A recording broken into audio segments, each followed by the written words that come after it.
بسم اللہ الرحمن الرحیم نحمده ونصلی ونسلم علی رسولہ الکریم اما بعد فاعوذ باللہ من الشیطان الرجیم بسم اللہ الرحمن الرحیم۔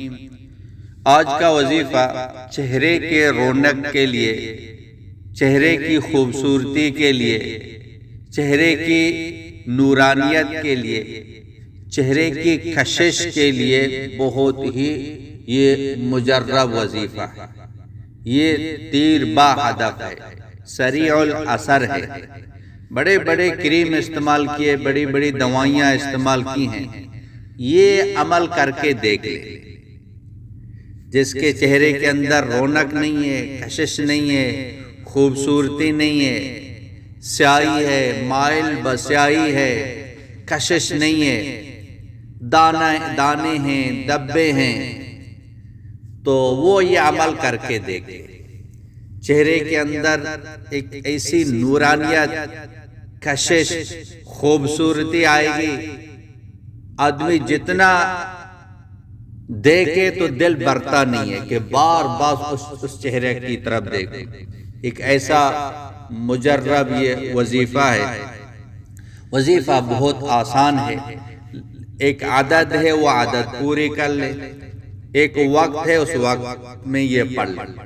لیکن عدد کو پوری کرنے کی نیت سے نہ پڑھیں، یقین کے ساتھ پڑھیں۔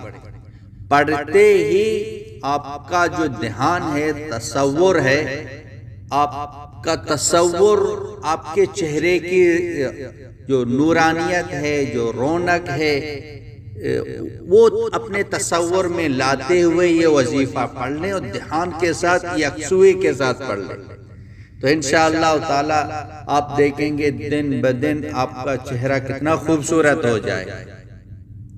وہ عمل یہ ہے، ہر فرض نماز کے بعد 111 مرتبہ، ہر فرض نماز کے بعد 111 مرتبہ یا اللہ یا مصور یا مالک، یا اللہ یا مصور یا مالک، ہر فرض نماز کے بعد 111 مرتبہ پڑھ کے دونوں ہاتھوں پر پھونک مار کے اس کو چہرے پر ملیں۔ انشاءاللہ ملتے ہوئے بھی تصور یہی ہو کہ چہرے کے اندر نورانیت آ جائے، خوبصورتی آ جائے، تو انشاءاللہ چند دن میں دیکھیں گے چہرہ آپ کا کتنا خوبصورت ہو جائے گا، ایک نور چہرے کے اندر ہوگا، ایک کشش ہوگا۔ جتنا دیکھیں گے اتنا دل چاہتا ہے اور بھی دیکھوں، دل بھرتا نہیں ہے، بہت مجرب ہے۔ خود بھی اس پر عمل کریں، اوروں تک یہ وظیفہ پہنچائیں۔ وآخر دعوانا ان الحمدللہ رب العالمین۔ مولانا عبدالحکیم اسحاق کے بیانات کے لیے حکیم اسحاق آفیشل کو سبسکرائب کریں۔ مولانا عبدالحکیم اسحاق۔